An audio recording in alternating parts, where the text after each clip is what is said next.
devotional, we're going to talk about 1 Peter 2:12. I'll go ahead and read it. Keep your conduct among the Gentiles honorable, so that when they speak out against you as evildoers, they may see your good deeds and glorify God on the day of visitation. So jumping right in, this verse talks quite a bit about being honorable in the sight of Gentiles. And a Gentile today might be your unbeliever or a non-Christian. And of course, we need to be honorable. We need to be honorable in their sight, in God's sight, and everybody's sight. But why do we need to be honorable, other than just the fact that we do? Well, it goes on to say right after, so when they speak out against you as evildoers, they may see your good deeds.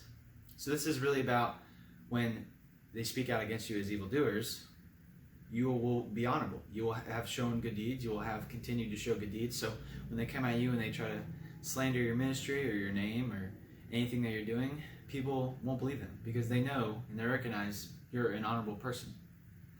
Now, a very interesting thing I think that really needs to be highlighted here in the verse is that it says, it doesn't say if, it doesn't say maybe, it doesn't say, well, I don't know. It says when. And that's referring to evildoers will come after you. They will try to slander you. It doesn't say, we don't know.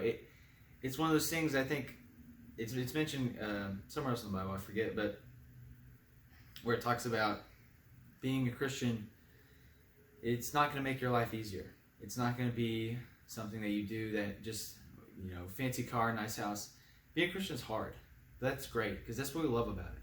We love being a Christian, not because it's easy, but because it's right? Because we get to build a relationship with God. We get to go to heaven. We get salvation. That's why we're a Christian, not because it's easy. And it definitely says here that it ain't going to be easy. There's going to be people coming after you, right? And we already know more or less what we need to be a leader and to be a godly Christian, because it's listed in 1 Timothy 3, the qualifications for an elder and a deacon. And that's honestly a fantastic guideline already for what you want to be as a Christian. But this really ties in well with this, where it talks about being honorable. And not obviously in the Gentile side, but obviously everywhere you should be honorable.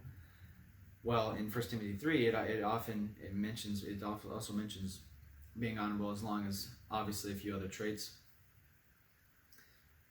And that's huge, because we know that a ministry that is led by godly people, that is honorable in our sights and honorable in non-Christian people's sights and honorable in God's sights, they can have astounding success.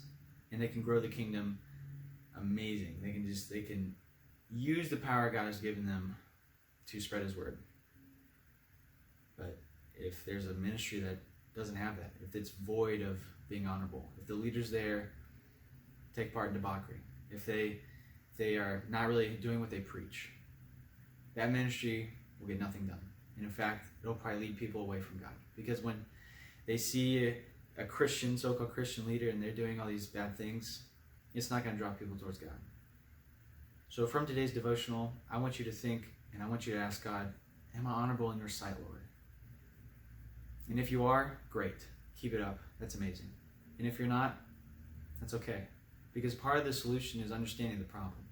So I encourage you to pray God to change your heart, because He definitely can, and He might. In a genuine prayer and repentance and redemption, you can.